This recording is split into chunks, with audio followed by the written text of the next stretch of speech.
ਦੂਸਰੇ ਗਰੁੱਪ ਵਿੱਚ ਇਹ ਜੋ ਚੁਟਕਲਾ ਲਿਖਿਆ ਹੈ,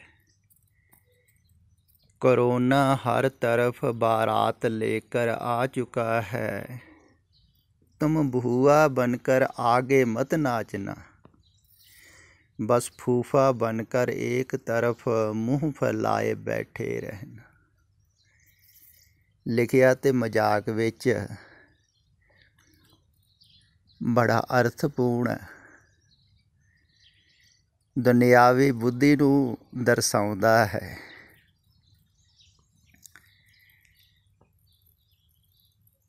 बारात लेकर जिहड़ा आया है ना,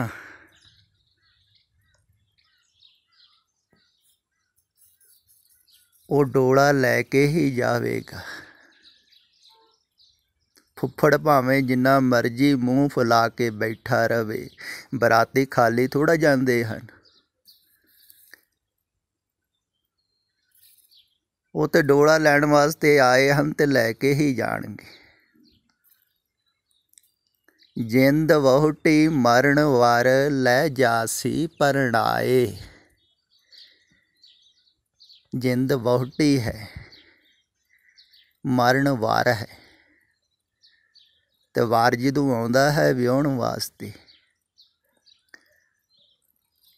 ते जिहड़े तैयार हुंदे हन जाण वास्ते, वो फिर की करदे हन, गावो गावो री दुल्हनी मंगल चारा, मेरे ग्रह आए राजा राम पतारा। वो तैयार हन, कहते मंगल गाओ, गीत गाओ, मैनू विआउण वास्ते आया है। देखो फर्क, ख्याल विच रखो थोड़ा जिहा भी दुनियावी आदमी मौत तो डरदा है, ते मौत तो डर के छुप के बैठदा है, ते छुप के बैठण वास्ते ही कहंदा है। पर अध्यात्मिक व्यक्ति मौत तो डरदा नहीं है, मौत नूं स्वीकार करदा, गले लाउंदा है। क्या भी है ना, जिस मरने ते जग डरे, मेरे मन आनंद, मरने ते ही पाइए पूर्ण परमानंद। तो उन्होंने पूर्ण परमानंद मौत नूं स्वीकार करके ही आउण लग जाता है। ऐसा नहीं है भी शरीर दे मरण तो बाद आवेगा, शरीर दा मरना तो बाद विच भी हो जाता है, पर मरना कबूल कर लिया जदों, पहला मरण कबूल जीवन की छड्ड आस। जिन्हें कबूल कर लिया ना पहला मरण, ते जीण दी इच्छा छड्ड दित्ती। हुण तुसीं देखो, ख्याल करो, धार्मिक उपदेश जो है ना, ये संसारिक लोग भी पढ़ते हैं, ते जदों पढ़ते समझते हैं ना, वो अपने लैवल ते ही समझते हैं। संसारिक विचारधारा ते अध्यात्मिक विचारधारा दा आपस दे विच मेल नहीं है। तुसीं भावें अध्यात्मिक उपदेश सुनते भी हो, तां भी समझ विच नहीं आउंदा। क्यों नहीं आउंदा है? क्योंकि विचारधारा तुहाडी दुनियावी है, ते हर वक्त ही चार छपेरे दुनिया दे लोग हैं, दुनिया दे नाल जुड़े हुए, संसार दे नाल जुड़े हुए लोग हैं। तो उन्हां तों मैसेज मिल रहे हैं तुहानूं।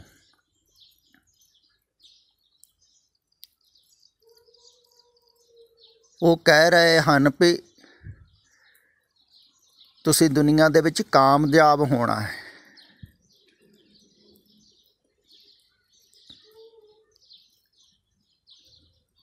कल परसों ही एक कलाकार दी इंटरव्यू मैं सुन रहा सी,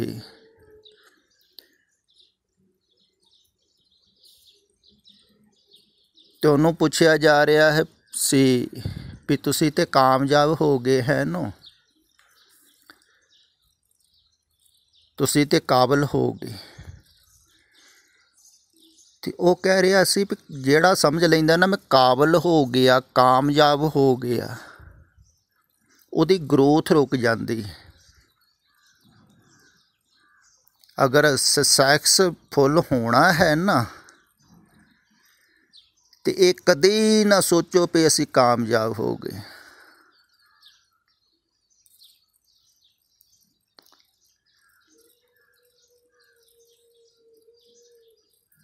ਇਹ ਕਦੇ ਨਾ ਸੋਚੋ ਵੀ ਅਸੀਂ ਕਾਬਲ ਹੋ ਗਏ ਹਾਂ, ਕਾਮਯਾਬ ਹੋ ਗਏ ਹਾਂ ਦੁਨੀਆ ਦੇ ਵਿੱਚ, ਨਹੀਂ ਤਾਂ ਤੁਹਾਡੀ ਗਰੋਥ ਰੁਕ ਜਾਵੇਗੀ।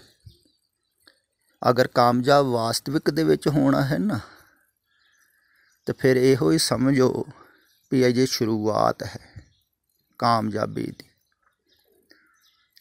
ਐਸਾ ਹੀ ਕਿਹਾ ਜਾਂਦਾ ਹੈ ਦੁਨੀਆ ਦੇ ਵਿੱਚ। ਜਿੰਨੇ ਵੀ ਕਾਮਯਾਬ ਲੋਕ ਹੁੰਦੇ ਹਨ ਦੁਨੀਆ ਦੇ ਵਿੱਚ, ਉਹਨਾਂ ਨੂੰ ਜ਼ਿਆਦਾ ਲਾਈਕ ਕਰ ਰਹੇ ਹਨ ਲੋਕ। ਇਹ ਨੈੱਟ ਦੇ ਥਰੂ ਪਤਾ ਲੱਗ ਰਿਹਾ ਹੈ। ਨੌਜਵਾਨ ਲੋਕ ਬਹੁਤ ਪ੍ਰਭਾਵਿਤ ਹੁੰਦੇ ਹਨ, ਲੜਕੇ ਲੜਕੀਆਂ। ਜਿਹੜਾ ਕੋਈ ਰਾਸ਼ਟਰਪਤੀ ਬਣ ਗਿਆ ਜਾਂ ਜਿਹੜਾ ਧਨੀ ਹੋ ਗਿਆ, ਜ਼ਿਆਦਾ ਸੰਸਾਰ 'ਚ ਕਾਮਯਾਬ ਹੋ ਗਿਆ, ਉਹਦੇ ਤੋਂ ਬੜੇ ਪ੍ਰਭਾਵਿਤ ਹੁੰਦੇ ਹਨ ਅਤੇ ਉਹਦੀਆਂ ਗੱਲਾਂ ਸੁਣਦੇ ਹਨ। ਤੂੰ ਕਿਵੇਂ ਕਾਮਯਾਬ ਹੋਇਆ? ਤੋ ਉਹ ਦੱਸਦਾ ਹੈ ਵੀ ਮੈਂ ਚੈਨ ਨਾਲ ਨਹੀਂ ਬੈਠਿਆ, ਮੈਂ ਕੋਸ਼ਿਸ਼ ਕਰਦਾ ਹੀ ਰਿਹਾ, ਕਰਦਾ ਹੀ ਰਿਹਾ, ਕਰਦਾ ਹੀ ਰਿਹਾ, ਹਟਿਆ ਨਹੀਂ ਕੋਸ਼ਿਸ਼ ਕਰਨ, ਲੱਗਾ ਹੀ ਰਿਹਾ ਅਤੇ ਆਪਣੇ ਆਪ ਨੂੰ ਕਾਮਯਾਬ ਨਹੀਂ ਸਮਝਿਆ,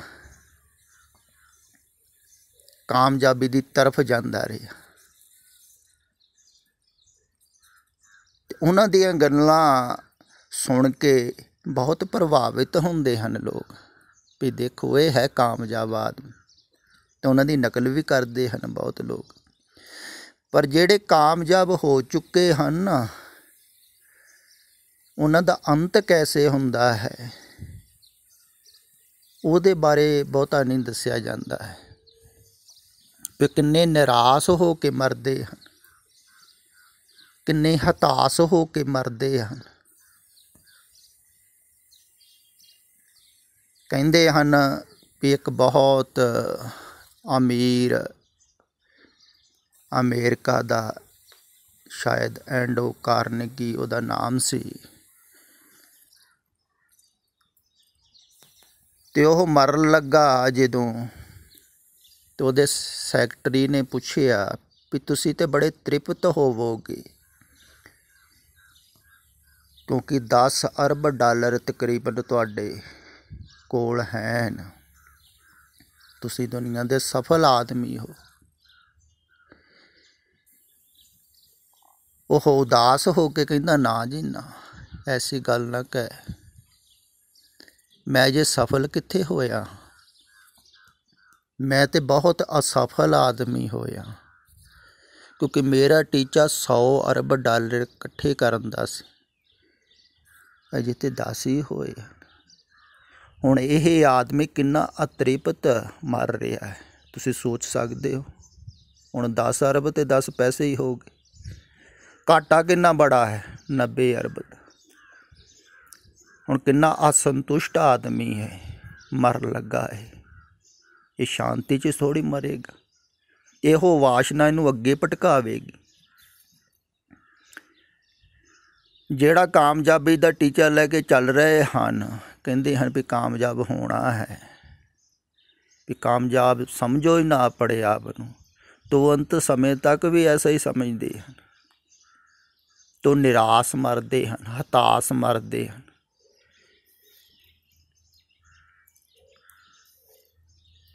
ਉਹਨਾਂ ਦੀ ਵਾਸ਼ਨਾ ਪਿੱਛੇ ਰਹਿ ਜਾਂਦੀ ਹੈ ਕਿਉਂਕਿ ਹੋਏ ਤਾਂ ਹੈ ਨਹੀਂ ਕਾਮਯਾਬ, ਤਾਂ ਵਾਸ਼ਨਾ ਫਿਰ ਅਰਬਪਤੀਆਂ ਦੀ ਵਾਸ਼ਨਾ ਰਹਿ ਰਹੀ ਹੈ। ਤੁਸੀਂ ਸੋਚੋ, ਤੁਸੀਂ ਸੋਚਦੇ ਹੋ ਦੁਨੀਆ 'ਚ ਕਾਮਯਾਬ ਹੋ ਗਏ, ਪਰ ਉਹਨਾਂ ਦੀ ਅੰਦਰ ਦੀ ਦਸ਼ਾ ਥੋੜ੍ਹੀ ਜਾਣਦੇ ਹੋ ਤੁਸੀਂ। ਅਤੇ ਜੋ ਦੁਨਿਆਵੀ ਪ੍ਰਚਾਰ 4 ਚੁਫੇਰੇ ਚੱਲ ਰਿਹਾ ਹੈ, ਉਹਦਾ ਪ੍ਰਭਾਵ ਤੁਹਾਡੇ 'ਤੇ ਜ਼ਿਆਦਾ ਹੋ ਰਿਹਾ ਹੈ, ਇਹ ਖਿਆਲ ਵਿੱਚ ਰੱਖੋ।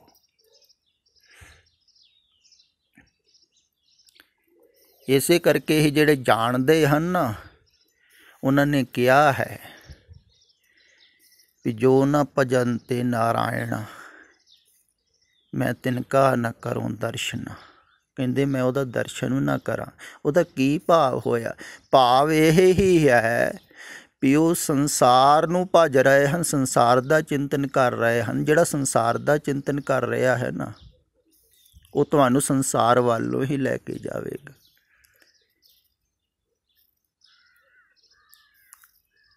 ਤੇ ਭਗਤ ਜੀ ਕਹਿ ਰਹੇ ਹਨ ਵੀ ਮੈਂ ਉਹਨਾਂ ਦੀ ਸੰਗਤ ਨਹੀਂ ਕਰਾਂਗਾ, ਕਿਉਂਕਿ ਉਹਨਾਂ ਦੀ ਸੰਗਤ ਤੇ ਪ੍ਰਭਾਵਿਤ ਕਰੇਗੀ, ਸੰਸਾਰ ਵੱਲੋਂ ਲੈ ਕੇ ਹੀ ਜਾਵੇਗੀ। ਜੈਸੀ ਸੰਗਤ ਤੈਸੀ ਰੰਗਤ। ਤੇ ਜ਼ਿਆਦਾ ਸੰਗਤ, ਆ ਦੇਖੋ ਪੁਰਾਣੇ ਸਮਿਆਂ 'ਚ ਤੇ ਹੁੰਦਾ ਸੀ ਨਾ, ਕਿਸੇ ਕੋਲ ਜਾਂਦਾ ਸੀ ਆਦਮੀ ਤਾਂ ਸੰਗਤ ਕਰਦਾ ਸੀ। ਤੇ ਭਗਤ ਜੀ ਕਹਿੰਦੇ ਹਨ ਵੀ ਕਿਸੇ ਕੋ ਜਾਣਾ ਨਹੀਂ ਸੰਸਾਰਿਕ ਆਦਮੀ ਕੋ। ਜਿਹੜਾ ਸੰਸਾਰ ਦਾ ਹੀ ਚਿੰਤਨ ਕਰ ਰਿਹਾ, ਸੰਸਾਰ 'ਚ ਸਫਲ ਹੋਣ ਵਾਸਤੇ ਲੱਗਾ ਹੋਇਆ। ਪਰ ਅਜੋਕੇ ਸਮੇਂ 'ਚ ਕਿਤੇ ਜਾਣ ਦੀ ਵੀ ਨਹੀਂ ਲੋੜ। ਆ ਸੋਸ਼ਲ ਮੀਡੀਆ ਦੁਆਰਾ, ਟੈਲੀਫੋਨ ਦੁਆਰਾ ਤੁਸੀਂ ਸੰਗਤ ਕਰ ਹੀ ਰਹੇ ਹੋ। ਇਸ ਸੰਗਤ ਦਾ ਪ੍ਰਭਾਵ ਤੁਹਾਡੇ 'ਤੇ ਹਰ ਵਕਤ ਹੀ ਹੋ ਰਿਹਾ ਹੈ। ਜਿਹੜੀ ਜ਼ਿਆਦਾ ਸੰਗਤ ਕਰੋਗੇ ਨਾ, ਖਿਆਲ ਵਿੱਚ ਰੱਖੋ, ਉਹਦਾ ਹੀ ਪ੍ਰਭਾਵ ਹੋਣ ਵਾਲਾ ਹੈ ਅਤੇ ਹੋ ਰਿਹਾ ਹੈ। ਭਾਵੇਂ ਤੁਸੀਂ ਅਧਿਆਤਮਿਕ ਵਿਚਾਰ ਸੁਣਦੇ ਵੀ ਹੋ, ਪੜ੍ਹਦੇ ਵੀ ਹੋ, ਬਾਣੀ ਪਾਠ ਵੀ ਕਰਦੇ ਹੋ, ਪਰ ਉਹਦਾ ਅਸਰ ਥੋੜ੍ਹੀ ਹੋਵੇਗਾ। ਅਸਰ ਤਾਂ ਇਹ ਸੰਸਾਰ ਦਾ ਹੀ ਹੋਵੇਗਾ ਅਤੇ ਹੋ ਰਿਹਾ ਹੈ। ਅਤੇ ਅਧਿਆਤਮਵਾਦੀ ਕਹਿੰਦੇ ਹਨ ਵੀ ਸਫਲ ਹੋਣਾ ਨਹੀਂ ਹੈ, ਪਰਮਾਤਮਾ ਨੇ ਤੁਹਾਨੂੰ ਸਫਲ ਪੈਦਾ ਕੀਤਾ ਹੈ। ਤੁਸੀਂ ਸਫਲ ਹੋ, ਤੁਸੀਂ ਆਪਣੇ ਆਪ ਨੂੰ ਅਸਫਲ ਸਮਝ ਰਹੇ ਹੋ। ਪਰਮਾਤਮਾ ਨੇ ਤੁਹਾਨੂੰ ਸਮਰਾਟ ਹੀ ਪੈਦਾ ਕੀਤਾ ਹੈ, ਤੁਸੀਂ ਭਿਖਾਰੀ ਸਮਝ ਰਹੇ ਹੋ। ਅਤੇ ਭਿਖਾਰੀ ਸਮਝ ਰਹੇ ਹੋ ਸੰਸਾਰ ਦੀ ਤੁਲਨਾ ਵਿੱਚ। ਹੁਣ ਸੰਸਾਰ ਦੇ ਵਿੱਚ ਤਾਂ ਕੋਈ ਕਿਸੇ ਕੋਲ ਜ਼ਿਆਦਾ ਪੈਸਾ ਹੋਵੇਗਾ, ਕਿਸੇ ਕੋਲ ਘੱਟ ਹੋਵੇਗਾ। ਕੋਈ ਉੱਪਰਲੀ ਕੁਰਸੀ 'ਤੇ ਬੈਠਾ, ਕੋਈ ਹੇਠਲੀ ਕੁਰਸੀ 'ਤੇ ਬੈਠਾ। ਸਾਰੇ ਤਾਂ ਉੱਪਰਲੀ 'ਤੇ ਬੈਠ ਨਹੀਂ ਸਕਦੇ, ਨਾ ਹੀ ਸਾਰੇ ਧਨੀ ਹੋ ਸਕਦੇ ਹਨ। ਸੰਸਾਰ ਦੇ ਵਿੱਚ ਤਾਂ ਐਸਾ ਹੋਵੇਗਾ ਹੀ, ਕੋਈ ਉੱਪਰ ਕੋਈ ਥੱਲੇ। ਪਰ ਅੰਦਰ ਦੇਖੋਗੇ ਤੁਸੀਂ ਨਾ, ਤੇ ਅੰਦਰ ਸਭ ਸਮ ਹੈ, ਕੋਈ ਉੱਪਰ ਥੱਲੇ ਨਹੀਂ ਹੈ। ਅੰਦਰ ਤੁਸੀਂ ਦੇਖੋਗੇ ਤੁਹਾਨੂੰ ਪਤਾ ਲੱਗੇਗਾ ਵੀ ਸਾਰੇ ਇੱਕੋ ਦੇ ਹੀ ਪੈਦਾ ਕੀਤੇ ਹੋਏ, ਇੱਕੋ ਦੁਆਰਾ ਹੀ ਚੱਲ ਰਹੇ ਹਨ। ਸਮਰਾਟ ਹੀ ਹਨ, ਸਮਰਾਟ ਦੇ ਪੁੱਤਰ ਹਨ।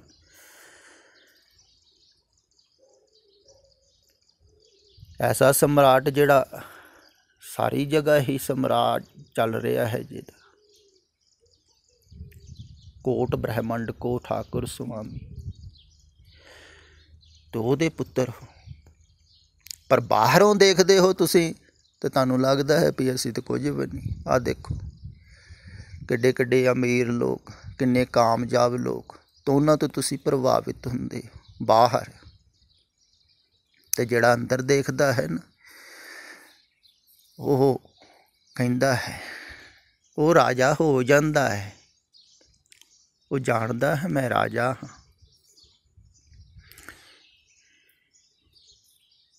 ਅਮੋਲਕ ਹੈ ਉਹਦੇ ਕੋਲ। ਦੇਖੋ ਜਿਨ੍ਹਾਂ ਨੂੰ ਅੰਦਰਲੇ ਰਾਜ ਦਾ ਪਤਾ ਲੱਗ ਜਾਂਦਾ ਹੈ ਨਾ, ਉਹ ਬਾਹਰਲੇ ਰਾਜਿਆਂ ਨੂੰ ਛੱਡ ਦਿੰਦੇ ਹਨ, ਤੁੱਛ ਸਮਝਦੇ ਹਨ।